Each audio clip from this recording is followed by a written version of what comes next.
नमस्कार दोस्तों, मैं दीपक गिरी आप सभी का धाकड़ कंसेप्ट में बहुत बहुत स्वागत करता हूं। मेरे प्यारे दोस्तों, हम लोगों ने पिछले क्लास में अपने कंपाउंड इंटरेस्ट के कंसेप्ट को समझा था और कुछ क्वेश्चंस किए थे। ठीक है, आज हम लोग उन्हीं क्वेश्चंस को थोड़ा आगे बढ़ाएंगे और क्वेश्चंस नंबर को आगे बढ़ाएंगे और कुछ और अच्छे क्वेश्चंस देखेंगे जो आपके एग्जाम में डायरेक्टली पूछे जाएंगे।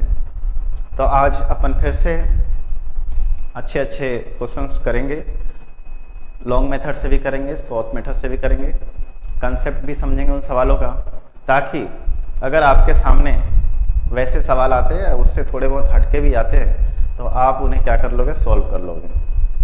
अच्छा बताइए, ये आप सवाल सॉल्व कब कर पाएंगे? तो जब आप इन सवालों को बहुत अच्छे ढंग से कंसेप्चुअल समझे होंगे, तभी उन सवालों को आप अटेम्प्ट ले पाएंगे जो आपके लिए नए होंगे। लेकिन मेरा अनुमान और मेरा अनुभव ये कहता है कि जितना हमने आपको पढ़ा रखा है या आगे पढ़ाएंगे, जो भी मैंने आपको एसआई में पढ़ाया या सीआई में पढ़ाऊंगा भी, उनसे बाहर आपसे क्वेश्चंस नहीं आएंगे। भले ही डाटा चेंज हो जाए बट अपना टाइप जो है क्वेश्चंस का बिल्कुल वही रहेगा। टाइप रहेंगे, डाटा ऊपर नीचे हो सकते हैं, ये कोई बड़ी बात नहीं है। डाटा एक्यूरेट करना ये अपने बस की बात नहीं है, लेकिन टाइप तो अपन पढ़ ही सकते हैं। तो अपन टाइप वाइज क्वेश्चंस कर रहे हैं और प्रत्येक टाइप को और कंसेप्ट को समझते हुए आगे बढ़ रहे हैं। ठीक है, तो आइए अपन शुरू करते हैं। आज का पहला क्वेश्चन क्या है? आज का पहला क्वेश्चन है कि 1800 रुपये की राशि 10% की दर से उधार दी जाती है, तो बताओ चक्रवृद्धि ब्याज एवं सरल ब्याज का 2 वर्ष का अंतर क्या है ना? आपके सामने प्रिंसिपल दे रखा है ना? प्रिंसिपल आपके सामने दे रखा है। आपसे क्या पूछ रहा है? डिफरेंस पूछ रहा है। ठीक है, आपसे डिफरेंस पूछ रहा है। तो आइए, हमने पिछले क्लास में एक फार्मूला पढ़ा था, वो क्या था कि डी बराबर क्या होता है, मतलब डिफरेंस बराबर पी इंटू आर अपॉन 100 का पावर कितना होता है, तो 2 होता है। यही पढ़ा था ना? तो आइए इस फार्मूला में इसको डालते हैं। अपने को डिफरेंस यानी डी का मान पूछ रहा है। ठीक है, प्रिंसिपल अपने को 1800 रुपये दे रखा है। ठीक है, रेट कितना दे रखा है, तो 10%, यानी कि 10 बटा कितना हो गया, 100 है ना? पावर में कितना हो जाएगा, 2 हो जाएगा। 0 से 0 कट गया, नीचे कितना आएगा, 100 आएगा। यानी कि बोल सकते हैं यहाँ से कि डी बराबर कितना हो जाएगा, तो 1800 गुने कितना, तो 1 बटा 100। इस हिसाब से आपका आंसर कितना आया, तो 18 रुपये आपका आंसर आ गया। तो अपन बोल सकते हैं कि 2 वर्ष में साधारण ब्याज और चक्रवृद्धि ब्याज का अंतर अपने को कितना निकल के आया, तो 18 रुपये अपना अंतर आ गया। तो ये चीज़ आप लोग समझ चुके होंगे। आइए आगे बढ़ते हैं, क्योंकि ऐसे सवाल अपन पीछे भी कर चुके हैं। ठीक है, अगला सवाल देखिए। अगला सवाल क्या है? हालांकि हम लोगों ने 15 सवाल कर लिए थे पीछे में, है ना?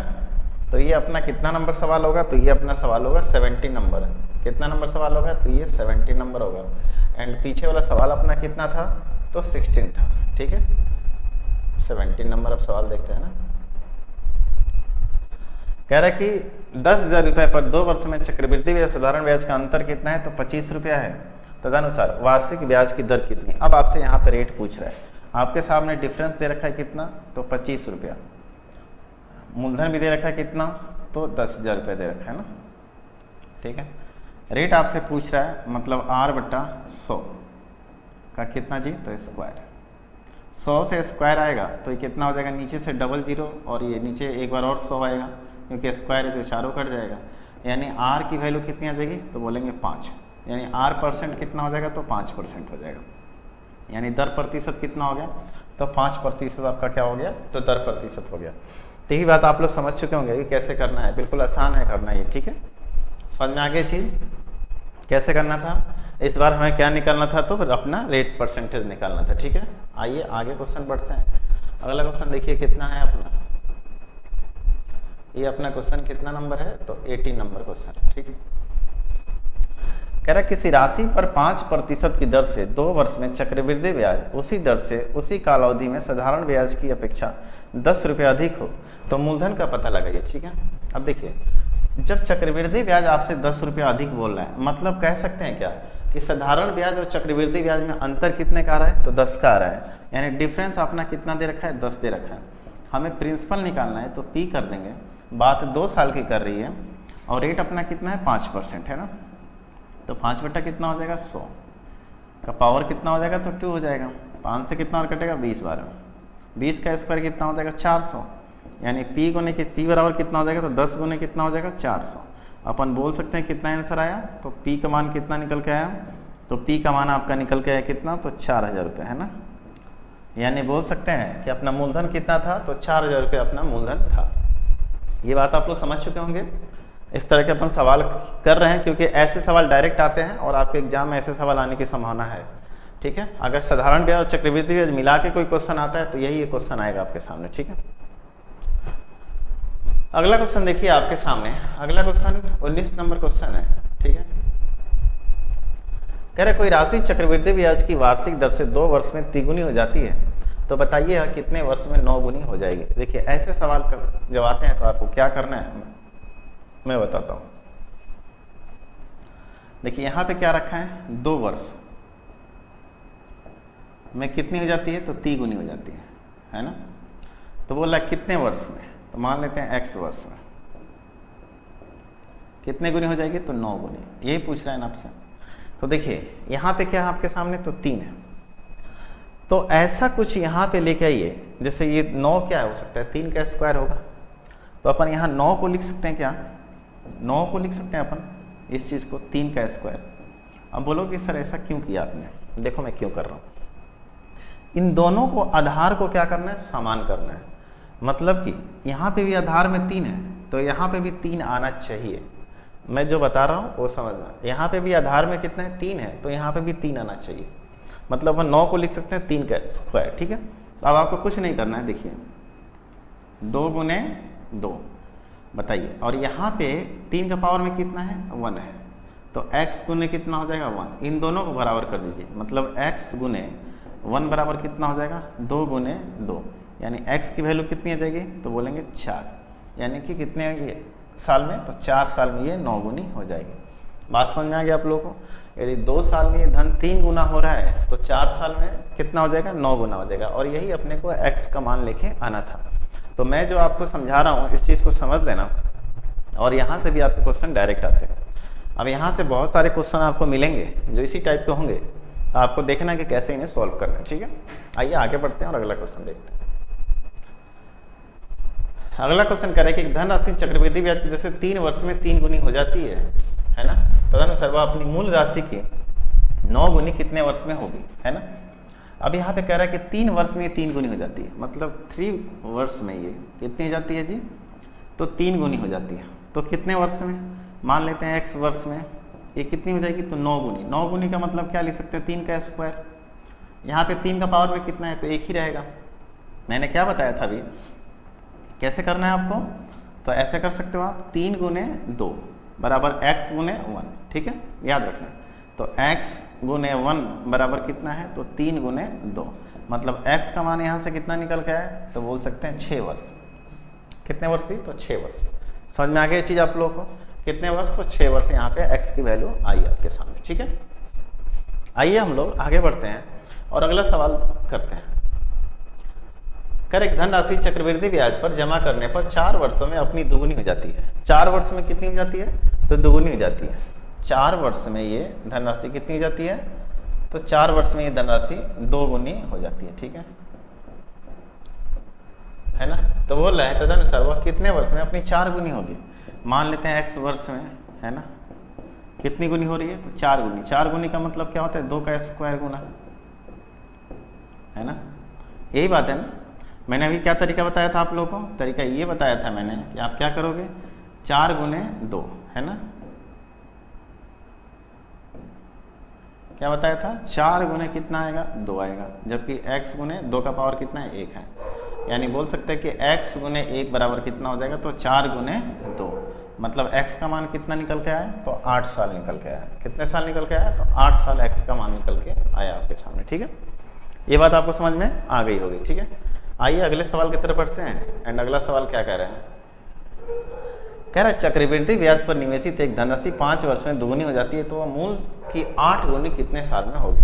अब देखिए यहाँ से 5 वर्ष में क्या हो रही है वो राशि, मतलब बोल सकते हैं 5 वर्ष में वो राशि कितनी हो जा रही है, तो 2 गुनी हो जा रही है ना, 2 गुनी हो रही है, मतलब 2 का पावर 1। तो कह रहा है कितने वर्ष में, है ना, तो वह मूल राशि की 8 गुनी होगी। मान लेते हैं कितने अपने पास है, तो x वर्ष है। x वर्ष में कितनी गुनी, 2 का पावर 3 गुना, मतलब 8 को लिख सकते हैं 2 का पावर 3। तो अभी मैंने क्या बताया था कि 5 गुने 3 बराबर x गुने कितना 1, तो यानी x गुने 1 बराबर कितना हो गया, 5 3 15। समझ में आ गया, यानी कितने साल हो जाएंगे, तो 15 साल में ये अपने 8 गुनी हो जाएगी। समझ में आ रहा है आप लोगों को, बिल्कुल आसान है। इस तरह के 2-3 टाइप के सवाल आते हैं, इसलिए मैं आप लोगों को पहले प्रैक्टिस करा रहा हूँ, ठीक है। आगे देखिए, कह रहा है क्या, 12,000 की राशि चक्रवृद्धि ब्याज की पर जमा करने पर 5 वर्ष में दोगुनी हो जाती है। कितनी जाती है जी, तो 5 वर्ष में कितनी जाती है, 2 गुनी हो जाती है ना, 2 गुनी, है ना, 2 गुनी मतलब 2 का पावर 1 गुना। तो कह रहा है कि 20 वर्षों के बाद कितनी हो जाएगी, तो देखिए 20 वर्ष में 2 का पावर कुछ गुना होगा, मान लेते हैं x गुना हो जाएगा। यहाँ से x का मान लेके आना अपने को ना, मैंने क्या बताया था कि 5 गुने x बराबर 20 गुने कितना हो जाएगा x, यानी कि 5 गुने x बराबर 20 गुने कितना 1। तो x की वैल्यू कितनी आ जाएगी 4, यानी 2 का पावर कितना हो जाएगा, तो बोलेंगे 2 का पावर कितना हो जाएगा, यहाँ से 2 का पावर 4, मतलब 2 का पावर 4 का मतलब कितना हो गया, तो 16 गुना, कितना हो गया 16 गुना, है ना।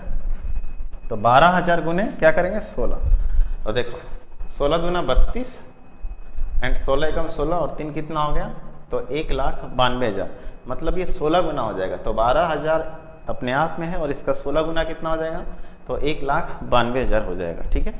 बात समझ में आ गया, कितना गुना हो जाएगा, 16 गुना हो जाएगा। तो 12,000 जो मूल है धन है उसका 16 गुना, मतलब कितना, तो 16 गुने 12,000 कितना, तो 1,92,000 हो जाएगा, ठीक है। तो ये बात भी आप लोगों को समझ में आ गई होगी, ठीक है। आइए अगला सवाल देखते हैं। कह रहा है क्या, कोई धन चक्रवृद्धि ब्याज की दर से 5 वर्ष में 3 गुनी हो जाती है, तो उसी दर पर 27 गुनी कब हो जाएगी, मतलब कितने साल में 27 गुनी हो जाएगी मेरे दोस्त। यानी कह रहा है कि 5 वर्ष में, देखिए धनराशि जो है 5 वर्ष में कितनी होती है, तो 3 गुनी, मतलब 3 का पावर 1 गुना, ठीक है। 5 वर्ष में 3 गुनी हो जाती है, तो कह रहा है कितने साल में ये 27 गुनी होगी। तो मान लेते हैं x वर्ष है ना, x वर्ष में कितना गुना हो जाएगा 27, 27 का मतलब कितना हो जाएगा 3 का पावर 3 गुना, हो ना, 3 का पावर कितना 3 गुना। तो आप क्या करोगे, यहाँ से देखो मैंने क्या तरीका बताया था अभी, कि देखिए 5 गुने कितना 3 बराबर x गुने कितना 1, यानी x का मान यहाँ से कितना निकल के आ गया, तो 5 3 15, यानी कितना निकल के आया, तो 15 वर्ष। बात समझ में आ गया, 15 ईयर्स में, ठीक है। तो अपन बोल सकते हैं क्या कि 15 साल में ये कितने हो जाएगा, तो 27 गुना हो जाएगा। तो चीज़ें समझ में आ रही है आप लोगों को, बिल्कुल आ रही होगी, ठीक है। आइए अगला क्वेश्चन कह रहा है कि कोई धन चक्रवृद्धि ब्याज से 4 वर्ष में 3 गुनी होता है, तो 12 वर्ष में वो कितने गुनी हो जाएगी। देखिए 4 वर्ष में जो है वो 3 गुनी हो जाती है, तो 12 वर्ष में कितनी गुनी होगी, ठीक है। फिर से वही बात कर लेंगे, है ना। 4 ईयर में वो कितनी हो जाती है, तो बोल सकते हैं 4 वर्ष में 3 टाइम्स हो जाती है ना। तो बोला है 12 वर्ष में मेरे दोस्त 12 ईयर्स में, है ना, कितनी गुनी हो जाएगी। तो मान लेते हैं 3 का पावर x गुनी हो जाएगी, 3 का पावर x टाइम्स, है ना। तो देखिए कैसे करना था, यहाँ पे कितना है 1 है, तो बोल सकते हैं कि 4 गुने x बराबर 12 गुने कितना हो जाएगा, तो 1 हो जाएगा, यानी x का मान कितना हो जाएगा, तो 3 हो जाएगा, यानी 3 का पावर कितना, तो 3, यानी 3 का पावर 3 का मतलब कितना हो जाएगा, तो बोल सकते हैं 27 गुना। कितना गुना जी, तो 27 टाइम्स। बात ही आप लोग को समझ में आ गई, कितना गुना हो जाएगा, तो 27 गुना हो जाएगा, 27 टाइम्स हो जाएगा, ठीक है। चलिए आगे बढ़ते हैं और अगला क्वेश्चन देखते हैं। अगला क्वेश्चन क्या कहता है। अगला क्वेश्चन ये आपके सामने है कि एक धनराशि वार्षिक चक्रवृद्धि ब्याज की दर से 2 वर्ष में ₹500 और 3 वर्ष में ₹540 हो जाती है, तदनुसार चक्रवृद्धि ब्याज की वार्षिक दर ज्ञात कर देगी। कह रहे धनराशि वार्षिक चक्रवृद्धि ब्याज की दर से 2 वर्ष में कितनी जाती है, तो 500, ठीक है, और 3 वर्ष में कितनी जाती है 540, तदनुसार उस चक्रवृद्धि ब्याज की वार्षिक दर कितनी होगी, ठीक। अब एक बात बताइए, कोई धनराशि 2 वर्ष में कितनी होती है, तो 500 हो जाती है ना। कोई धनराशि चक्रवृद्धि ब्याज की दर से 2 वर्ष में कितनी जाती है, तो 500 रुपये हो जाती है ना। समझ में आ रहा है आप लोग को। एंड 3 वर्ष में वो कितनी जाती है, तो 540 हो जाती है, ठीक है। तो कह रहा है कि an amount becomes ₹500 in 2 years and 540 in 3 years, ठीक है। At the rate of compound interest find the rate of that CI, है ना। देखिए मैं आपको यहाँ से एग्जाम्पल के तौर पे समझाना चाहूँगा। मान लेते हैं कि आपने 1000 रुपये आपके सामने, ठीक है ना, 1000 रुपये है, समझना इस बात को। एंड मैं बोल सकता हूँ आपसे कि जो 1000 रुपये है और इस पर कितना रेट है 10%। तो देखिए 2 साल में धनराशि कितनी हो रही है, फिर 3 साल में धनराशि कितनी हो रही है। तो अगर मैं 2 साल की बात करूँ, सबसे पहली बात तो पहले साल में कितना आएगा ब्याज 100 रुपये, दूसरे साल में भी कितना आएगा तो 100 रुपये, और यहाँ से 10 रुपया और आएगा। तीसरे साल में मूलधन पे कितना आएगा तो 100 रुपये आएगा ना, बोलिए आएगा। एंड बोल सकते हैं इस पर भी 10 रुपये आएगा, इस पर भी 10 रुपये आएगा, एंड इस पर कितना आएगा 1 रुपया। तो देखिए यहाँ से क्या बोल सकते हैं कि 2 साल में ये जो धनराशि कितनी हो रही है तो 100 और 100, 200 और 10, यानी टोटल कितना हो जाएगा तो 1210 रुपया, है ना। एंड 3 साल में कितना हो रहा है तो देखो 1210 तो यहाँ पे हो ही रहा है, ठीक है। 3 साल में देखा जाए तो बोल सकते हैं कि 1210 प्लस 100, मतलब कि आप ऐसे सोचो 1000 और 300, 1330 और 31, मतलब कितना हो गया तो 1331 रुपया हो गया 3 साल में, समझना इस बात को। तो 2 साल में 1210 रुपये हो रहा है, 3 साल में 1331 रुपया हो रहा है, ठीक है। तो एक बात बताओ आप, मैं पूछूँ आपसे कि कितना रुपया बढ़ गया, इसमें से कितना रुपया यहाँ पे बढ़ रहा है ये बताओ आप। तो बोलोगे क्या आप कि सर 121 रुपये बढ़ गया, मतलब आप देखोगे तो यहाँ 1 to 1 जोड़ोगे तो 121 रुपया बढ़ गया ना। 1331 में से 1210 घटा दो आप तो कितना आएगा 121 रुपया। तो बोल सकते हैं 121 रुपया आपका ब्याज बढ़ा है, मतलब इतना ही बढ़ रहा है ना। पीछे वाला धनराशि कितना था तो 1210 था, कितना था 1210। इसी चीज़ को प्रतिशत में बदलने के लिए गुने 100 कर दो, देखते हैं क्या आता है, ठीक है। 0 से 0 कट गया, 121 से 121 कट गया, देखो कितना आ रहा है 10% आ रहा है कि नहीं आ रहा है, बोलो कितना परसेंट आ रहा है तो 10% आ रहा है। ये तो मैंने आपको प्रैक्टिकली समझाया कि देखो इन सब चीज़ों को कैसे समझते हैं। मतलब क्या था कि जो 2 साल की धनराशि थी 3 साल की धनराशि, तो देखो ये बढ़ कितना रहा है, क्योंकि प्रत्येक धन पे 10% ही बढ़ा है, मतलब सभी जगह तो 10% ही इंक्रीज कर रहा है ना। तो जो आपका वैल्यू आएगा वो जो भी रेट होगा उसी प्रकार से इंक्रीज करेगा। तो ये बात आप लोग को यहाँ पे समझ में आ गई, तो बिल्कुल समझ में आ चुकी होगी। तो मैं बोलूँ कि इस सवाल को करने का तरीका क्या है, इस सवाल को कैसे तक करेंगे। तो ये तो मैंने आपको समझाने के लिए किया, ये तो मैंने आपको क्या किया समझाने के लिए किया। अब हम सवाल बनाते हैं। तो देखिए सवाल कितना है 500 रुपया 2 वर्ष में, अब 3 साल में कितना 540, मतलब बोल सकते हैं कि उस पर 40 रुपया बढ़ गया, कितने पे तो 500 पे। परसेंट में बदल दीजिए गुने 100, 00 से 00, 5 से कितना और कटा 8 बढ़ गया, मतलब बोल सकते हैं रेट कितना था तो 8% रेट था। तो देखिए मैंने आपको समझाने का प्रयास किया था ये एक बेसिक कंसेप्ट लेके, ठीक है। जब बेसिक कंसेप्ट ने आपने समझ लिया इस चीज़ को तो डायरेक्ट आप इसका आंसर निकाल सकते हैं, ठीक है। और डायरेक्ट आंसर हमने जो ब्लू वाले कलर से किया है ना वो है इसका, है ना। और आगे भी अगर आपके सामने ऐसा सवाल आता है तो आप इन सब चीज़ों को ऐसे सिंपल वे में निकाल सकते हो, ठीक है। आइए आगे बढ़ते हैं और अगला क्वेश्चन देखते हैं। अगला क्वेश्चन क्या होगा, कह रहे यदि किसी राशि पर 3 वर्ष के लिए साधारण ब्याज 225 रुपया है और उसी राशि पर 2 वर्ष के लिए चक्रवृद्धि ब्याज कितना है। देखिए मैं कह रहा हूं आप लोगों को कि यदि किसी राशि पर है ना 3 वर्ष के लिए साधारण ब्याज 225 रुपया, तो 1 वर्ष के लिए कितना होगा तो बोलेंगे 1 वर्ष के लिए होगा आपके सामने 75 रुपये, है ना। 1 वर्ष के लिए कितना होगा 75 रुपये। अब बोल रहा है क्या 2 वर्ष का चक्रवृद्धि ब्याज कितना है 153 रुपया, छोड़ो 1 वर्ष के लिए 75 रुपया, अगले साल भी 75 रुपया आया होगा साधारण ब्याज। अभी मैं किसकी बात कर रहा हूँ तो SI की बात कर रहा हूँ, है ना। 75 75 और कितना 75, ठीक है। समझ में आ रहा है, ये बात आप लोगों को समझ में आ रही होगी, ठीक है। 2 वर्ष का चक्रवृद्धि ब्याज कितना है तो 153 रुपया। तो आप CI की बात कर लो। यहाँ पे पहले साल में तो साधारण ब्याज और चक्रवृद्धि ब्याज दोनों बराबर होता है, मतलब कह सकते हैं कि पहले साल में 75 मिला था तो दूसरे साल में कितना मिला उसको 78 रुपया मिला, कितना मिला 78। तो देखिए जो 3 रुपये एक्स्ट्रा मिला वो किस पे मिला होगा तो इसी ब्याज पे ब्याज उसका लगा होगा, इसी ब्याज पे ब्याज उसको लगा होगा, है ना। यानी 3 रुपये उसको एक्स्ट्रा मिला, कितने पे तो 75 पे। परसेंटेज में बदल लो गुने 100, 3 से कितना और कटा 25 बार में, एंड 25 से 100 कितना और कटा तो 4 बार में। तो बोल सकते हैं क्या कि अपना जो है रेट कितना निकल के आ गया, तो 4% अपना रेट निकल के आ गया। तो आपसे मूलधन पूछ रहा है, क्या पूछ रहा है, मूलधन पूछ रहा है। तो देखिए मूलधन कैसे निकलेगा। ये जो 4% आपको ब्याज के रूप में मिला है, चाहे आपका दर प्रतिशत क्या है 4% है, और इसी 4% की वजह से आपको 75 रुपये का ब्याज मिला था पहले साल में। यानी कि कोई भी मूलधन रहा होगा उसका 4% का मान आपके सामने 75 है। यानी अपन बोल सकते हैं जो 75 है वो कितने परसेंट की वैल्यू है, तो 4% की। तो 100% का मान क्या होगा, तो गुने 100 कर देंगे, कितना बार कटेगा 25 बार में, एंड 25 गुने 75 आपका कितना होगा, आंसर होगा। तो अपन बोल सकते हैं इसका आंसर कितना हो जाएगा, तो 1875। तो बोल सकते हैं मूलधन कितना है, तो 1875 है। तो ये बात आप लोग समझ चुके होंगे कि मैं कहना क्या चाह रहा था।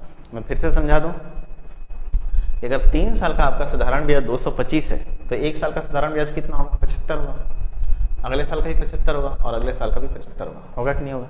अब बात चक्रवृद्धि ब्याज की कर रहा है, कितना है, 153 है ना। तो अपन जानते हैं कि पहले साल का साधारण ब्याज और पहले साल का चक्रवृद्धि ब्याज दोनों क्या होता है, इक्वल होता है। मतलब कि बोल सकते हैं कि यदि पहले साल में साधारण ब्याज 75 मिला है तो दूसरे साल में भी चक्रवृद्धि ब्याज जो है पहले साल में कितना मिलेगा, 75 ही मिलेगा, है ना। अब टोटल उसको 153 जो मिला है, क्या मिला है, 153 CI मिला उसको। यानी बोल सकते हैं कि जब पहले साल में उसको 75 मिल गया तो 153 में से 75 घटाओगे तो कितना बचेगा, 78। यानी कि बोल सकते हैं कि दूसरे साल में उसको 78 रुपये ब्याज मिला है चक्रवृद्धि ब्याज के रूप में। तो 78 रुपये अगर मिला है तो मूलधन पे तो उसको जो प्रिंसिपल है उस पर तो 75 ही मिला होगा। फिर ये 3 रुपये एक्स्ट्रा क्यों मिला है, तो 3 रुपये एक्स्ट्रा इसलिए मिला है ताकि उसको ब्याज पे ब्याज मिला है। कितना ब्याज कितना था, 75, और इसी 75 पे उसको 3 रुपये एक्स्ट्रा मिला है। तो 75 पे उसे 3 रुपये एक्स्ट्रा मिला है, और इस चीज़ को प्रतिशत में बदलने के लिए हमने क्या कर दिया, 100 कर दिया। तो यहाँ से हमें क्या निकल के आ रहा है, यहाँ से हमने क्या देखा कि हमारा जो है बोल सकते हैं कि रेट कितना निकल के आ गया, तो रेट निकल के आ गया यहाँ से, अपना रेट निकल के यहाँ से आ गया कितना, तो 4%। ठीक है। अब देखो तो ये जो 4% है आपके सामने, ये जो 4% है, कोई मूलधन रहा होगा उसी का 4% का मान 75 होगा। यानी कि कोई भी XYZ मूलधन होगा जिसका 4% हमने निकाला था 75, मतलब कि 4% निकाला था, तो हमारा आंसर कितना आया था, 75 आया था। यानी कि जो 75 है वो 4% का वैल्यू है, तो 75 में 4 से भाग देंगे तो 1% का मान निकल के आ जाएगा। तो अपने को 100% का मान लेके आना था, तो क्या करते हैं, गुने 100 कर देते हैं और आपका आंसर आ जाता है। ठीक है। आइए आगे बढ़ते हैं नेक्स्ट सवाल की तरफ। कह रहे यदि 2 वर्ष का CI जो है 832 रुपया है तथा मूलधन कितना है, 5000 रुपये है, तो दर प्रतिशत कितनी है। देखिए आपको दर प्रतिशत लेके आना है, यहाँ से सिंपल है, निकाल सकते हैं। यदि 2 वर्ष का CI आपके सामने 832 है तो अपन बोल सकते हैं अमाउंट कितना हो जाएगा, 5832। कितना हो जाएगा अमाउंट, 5832। अच्छा एक बात बताइए, यहाँ पे A होता है, यहाँ पे क्या होता है, P होता है, इंटू 1 + R/100, है ना, का पावर 2, अगर 2 साल है तो अपन बोल सकते हैं कि अमाउंट अपन प्रिंसिपल का अगर मैं नेक्स्ट स्टेप में लिखना चाहूँ तो मैं ऐसा लिख सकता हूँ क्या कि 1 + R/100 बराबर रूट अंडर क्या, तो A/P, ये P नीचे आ जाएगा, स्क्वायर इधर रूट आ जाएगा, है ना। अब देखिए यहाँ से जो भी वैल्यू आएगा हम उसको सॉल्व कर सकते हैं। यानी देखिए अब हम क्या बोल सकते हैं कि अगर अमाउंट की बात करें तो 5000 कितना हो जाएगा, 832। अमाउंट कितना हो जाएगा आपका, तो 5832, और प्रिंसिपल कितना है आपके सामने, तो 5000 है ना।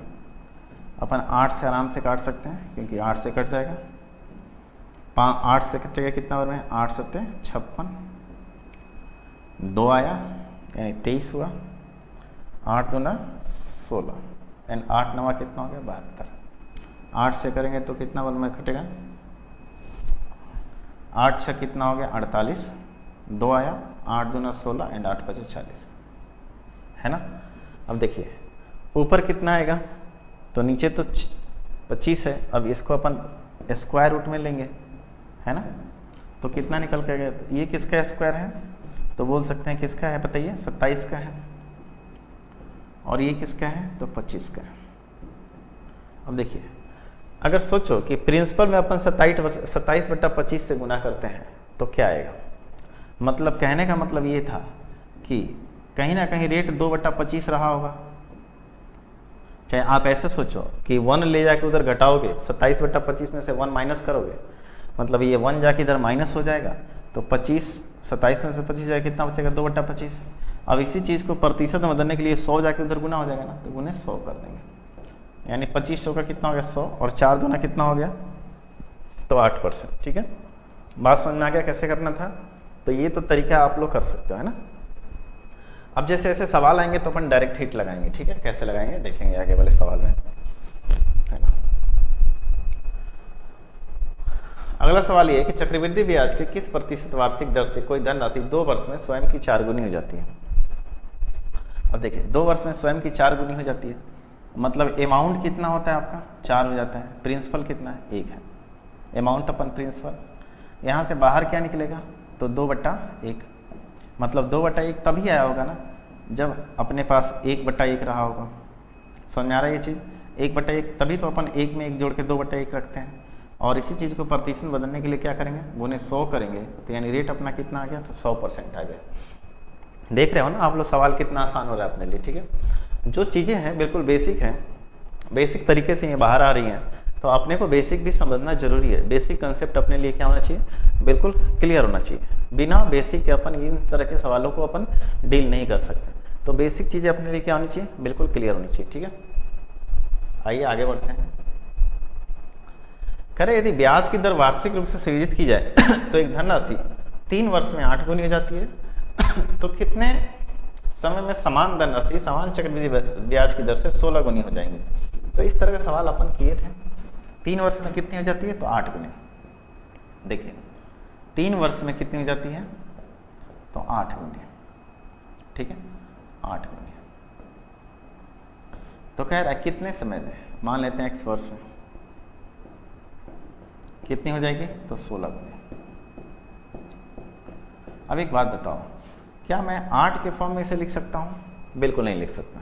तो क्या करेंगे, मैंने क्या बताया था कि दोनों का बेस क्या होना चाहिए, समान होना चाहिए। तो मैं 8 गुनी को ऐसे लिख सकता हूँ 2 का पावर 3, और 16 को ऐसे लिख सकता हूँ 2 का पावर 4। अब देखो यहाँ से बेस दोनों का क्या हो गया, समान हो गया ना, बेस क्या हो गया, समान हो गया।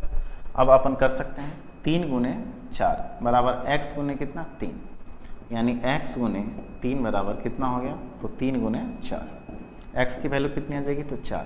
तो बोल सकते हैं कितने साल में, तो 4 साल में। मैंने स्टार्टिंग में ही बताया था कि इनका बेस क्या करना होता है, बेस इक्वल करना होता है। तो बेस इक्वल कर सकते थे। 8 के पावर में तो 16 नहीं आएगा, क्योंकि 8 का स्क्वायर करेंगे तो 64 हो जाएगा। यहाँ पे तो 16 ही है, तो क्या करेंगे कि 16 और 8 को ऐसे देखेंगे कि उनका बेस समान हो जाए। तो बेस समान होने के लिए क्या होना होगा, तो 8 को कितना होना होगा, 2 का पावर 3 होना होगा। 16 को कितना होना होगा, तो 2 का पावर 4 होना होगा। ठीक है, तो ये बात आप लोगों को समझ में आ रही होंगी। ठीक है, मैं कहना क्या चाह रहा हूँ, समझ में आ रही है ये बात आप लोगों को। तो आइए आगे बढ़ते हैं। अगला सवाल ये है कि कोई धनराशि चक्रवृद्धि ब्याज से 4 वर्षों में स्वयं की 2 गुनी जाती है, तो कितने वर्षों में स्वयं की 4 गुनी हो जाएगी। ये तो सही है अपने पास, है ना। 4 वर्ष में, कितने वर्ष में जी, तो 4 वर्ष में जो है ना, 4 वर्ष में ये कितनी हो जाती है, तो 2 गुनी हो जाती है, मतलब 2 का पावर 1 गुना हो जाता है। तो बोला कितने वर्षों में, मान लेते हैं x वर्ष में कितनी गुनी हो जाएगी, तो स्वयं की 4 गुनी, मतलब 2 का पावर 2 गुना। तो मैंने क्या बताया था, आप कैसे करोगे, समझो इस चीज़ को। 4 गुने 2 बराबर x गुने 1, मतलब x गुने 1 बराबर कितना हो जाएगा, तो 4 गुने 2, यानी x की वैल्यू यहाँ से कितने निकल के आ गई, तो 800। तो आप लोग क्या देख रहे हो यहाँ से, जो जिस तरीके से मैं कितना आसान तरीके से सवालों को डील कर पा रहा हूँ, कितने आसान तरीके से सवालों को आप लोगों को समझा पा रहा हूँ। तो आपका भी प्रयास ऐसा ही होना चाहिए कि इन सब सवालों के लिए आपको ज़्यादा मेहनत नहीं करनी पड़े, क्योंकि मैं बार बार आप ही लोग को प्रैक्टिस करा रहा हूँ थोड़े थोड़े सवालों को चेंज करके। तो इस तरीके से आपको सीखना चाहिए कि सवाल ऐसे एग्जाम में आते हैं जो ट्रिकी अप्रोच के होते हैं और कंसेप्चुअल होते हैं। ठीक है, तो आपको भी ऐसे ही अप्रोच लगाना है, बिल्कुल अपना जो कंसेप्ट है इतना क्लियर रखना है कि कोई प्रकार की दिक्कत आपको नहीं आए। बात समझ पा रहे हो आप लोग, मैं कहना क्या चाह रहा हूँ। ठीक है, आइए आगे बढ़ते हैं एंड नेक्स्ट क्वेश्चन की तरफ चलते हैं। कह रहा है कोई धनराशि चक्रवृद्धि ब्याज से 3 वर्षों में स्वयं की 8 गुनी हो जाती है, तो ब्याज दर प्रतिशत बताइए। 3 वर्षों में कितनी हो जाती है, 8। तो देखिए जब वहाँ दो साल था तो हमने क्या लिया था, स्क्वायर रूट लिया था। फिर से मैं समझा दूँ, जैसे ये देखो a बराबर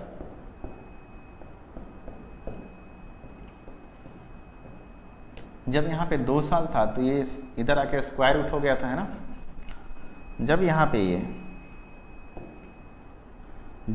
ये 3 साल होगा, क्या होगा 3 साल, तो क्या होगा, तो बोल सकते हैं कि a अपॉन पी, और ये क्या निकल के आएगा, तो क्यूब रूट निकल के आएगा, बराबर कितना, तो 1 प्लस r बटा 100 क्या होगा, तो क्यूब रूट होगा। ठीक है, यदि बोलता 4 साल तो क्या हो जाता, 4th रूट हो जाता, है ना।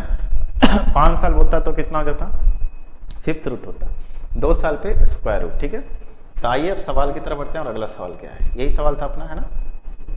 करें कोई धनराशि चक्रवृद्धि ब्याज से 3 वर्षों में स्वयं की 8 गुनी हो जाती है ना, 3 वर्षों में स्वयं की कितनी हो जाती है, 8 गुनी। ठीक है, अब देखिए तो 3 वर्ष की बात कर रहे हैं ना, तो क्यूब रूट लेंगे, 8 गुनी जाती है, धन 1 है ना।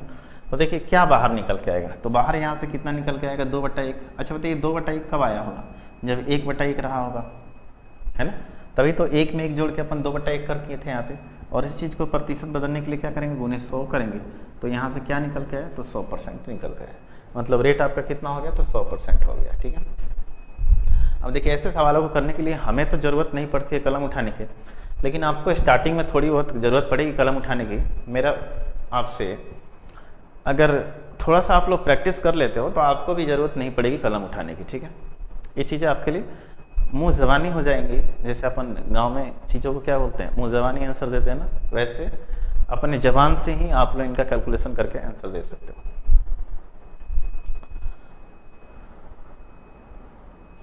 देखिए अगला सवाल क्या आपके सामने, कोई धनराशि चक्रवृद्धि ब्याज से पहले वर्ष के अंत में 650 तथा दूसरे वर्ष के अंत में 676 हो जाता है, तो वह धनराशि क्या है। कह रहा है कोई धनराशि चक्रवृद्धि ब्याज से पहले वर्ष के अंत में 650 तथा दूसरे वर्ष के अंत में, है ना, 676 हो जाता है। तो पहले वर्ष के अंत में जो है ये 650 होता है, और दूसरे वर्ष के अंत में कितना हो जाता है, 676। तो अपन बोल सकते हैं मेरे प्यारे दोस्त कि जो है पहले साल में, ये जस्ट अपन पीछे सवाल ऐसे किए थे, पहले साल के अंत में कितना हो जाता है, 650, एंड दूसरे साल में कितना हो जाता है, 676। मतलब बोल सकते हैं उसको 26 रुपये का उसको ब्याज मिला है। तो आपसे पूछ रहा है वो धनराशि क्या है। ठीक है, कोई फर्क नहीं पड़ता, तो 26 रुपये का अपने को ब्याज मिला है। ठीक है, कितने पे, तो 650 पे, है ना। इसको प्रतिशत बदलने के लिए क्या करेंगे, गुने 100 करेंगे, 0 से 0 कट गया, 5 से कितना बार कटेगा, तो 13 बार में, 5 से 2 बार में, 13 से कितना हो जाएगा, 2 बार में, यानी रेट अपना कितना निकल के आया, तो 4% रेट निकल के आ गया। अब देखिए तो पहले साल के अंत में वो कितना हो जाता है, तो 650 होता है। समझना यहाँ से, पहले साल के अंत में कितना होता है, तो 650। धन राशि कुछ रहा होगा, धन राशि क्या रहा होगा, कुछ भी रहा होगा XYZ, उस पर 4% ब्याज लग के, मतलब 104% अपने पास था। समझ पा रहे हो मैं क्या कहना चाह रहा हूँ, मैं ये कहना चाह रहा हूँ कि कोई भी धनराशि पहले साल में क्या हो जाती है, चक्रवृद्धि ब्याज पे 650 हो जाती है। तो पहले साल में तो साधारण ब्याज और चक्रवृद्धि ब्याज दोनों समान होता है, मतलब पहले साल में मूलधन तो 100% था ही इसके अंदर, मतलब मूलधन तो 650 के अंदर है ही, और इस पे 4% और जुड़ के ये कितना हो गया, 650 हो गया। तो हमें मूलधन लेके आना है, मतलब बोल सकते हैं जो 650 है मेरे प्यारे दोस्त, ये कितने परसेंट का मान है, तो 104% का मान है ना। तो अपने को कितने परसेंट का मान लेके आना है, तो 100%, क्योंकि मूलधन कितना होता है, तो 100% होता है ना। तो देखिए 13 से काटेंगे तो कितना बार में कटेगा, 13 8 104, एंड 13 25 कितना होता है, तो 65 होता है, 50 बार में कटेगा, 4 से 2 बार में, एंड 4 से 25 बार में, एंड 2 से कितना बार में, 25 बार में। तो 25 गुने 25 कितना हो गया, 625। अपन मूलधन कितना मान सकते हैं, 625। मूलधन कितना है अपने पास, 625 रुपया मूलधन। तो ये बात आप लोगों को समझ में आ रहा है कि मैं कहना क्या चाह रहा हूँ।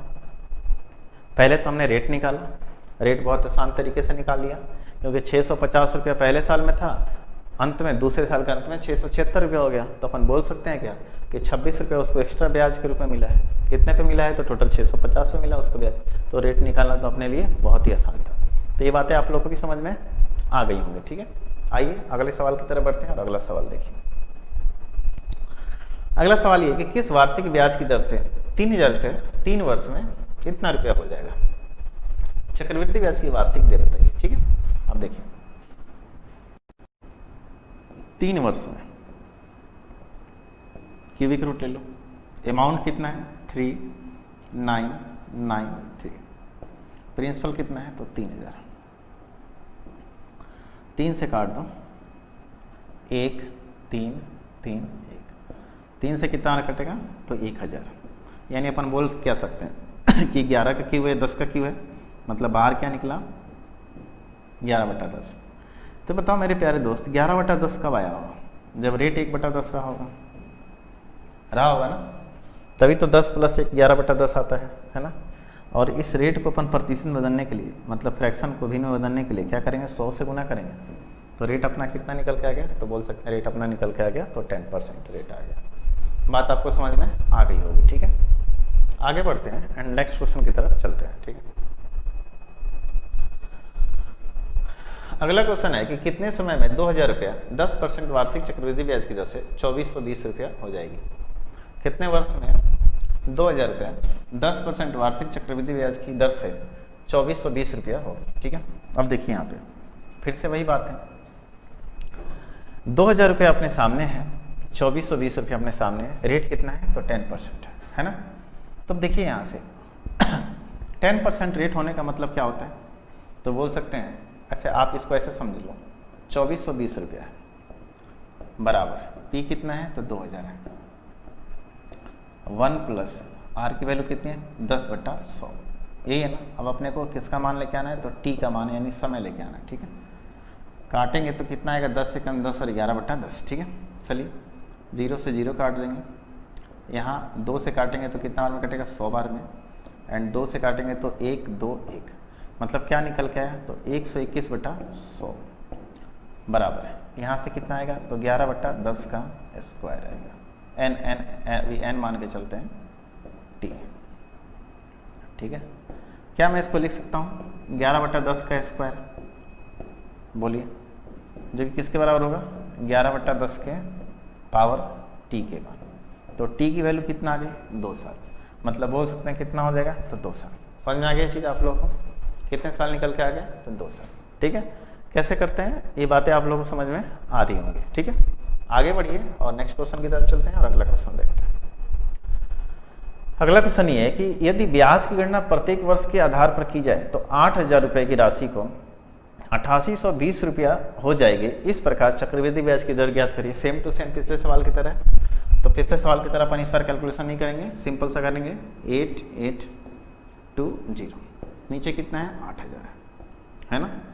ठीक है, कितने साल में 2 वर्षों में, तो स्क्वायर रूट ले लेंगे है ना, काटेंगे 2 से कट जाना चाहिए, कितना बार में तो 400 बार में, और ये कितना बार में कटेगा तो 4 4 1, ऊपर क्या निकल के आएगा तो 21 आएगा, नीचे क्या निकल के आएगा तो 20 आएगा। अच्छा बताइए 21/20 क्यों हुआ होगा, जब ये 1/20 रहा होगा। अब इसी 1/20 को प्रतिशत बदलने के लिए क्या करेंगे गुने 100 कर देंगे, एंड कट के कितना आ गया तो 5%, रेट कितना आ गया अपने पास 5%। तो ये बात आप लोग को समझ में आ गई क्या। अपन बोल सकते हैं कि 15 सवाल हमने पिछले क्लास में किया था, अभी 21 सवाल अभी अपन किए है ना, तो टोटल अपने पास कितने सवाल हो गए 36 सवाल हो गए इसमें। तो ये देखिए 36 क्वेश्चन आपके पास हो गए है ना। तो देखिए आप इन क्वेश्चनों को क्या करोगे, मैं समझा रहा हूँ आप लोगों को कि जब आपके पास धाकड़ कंसेप्ट का जो सीट बन के आएगा, जो धाकड़ कंसेप्ट का क्या होगा सीट बन के आएगा, जो सीट आपके पास होगी उन्हें आप सॉल्व करना। ठीक है, सॉल्व करोगे तो आपको क्वेश्चंस बनेंगे आपसे, थोड़े बहुत छूटेंगे भी जो आपको नहीं समझ में आएंगे, तो आप अपने जो अपने टेलीग्राम का चैनल है वहाँ पे आप अपने डाउट पूछ सकते हो या डायरेक्ट पूछ सकते हो हमसे आके, चीज़ें आपके लिए बहुत आसान हो जाएंगी। ठीक है, तो देखिए अब हम लोग कल नेक्स्ट टॉपिक पे आएंगे और अगला कोई भी टॉपिक पढ़ेंगे। ठीक है, तो चलिए आज के लिए इतना ही, आप सभी का बहुत बहुत धन्यवाद, फिर मिलते हैं नेक्स्ट टॉपिक में। ठीक है।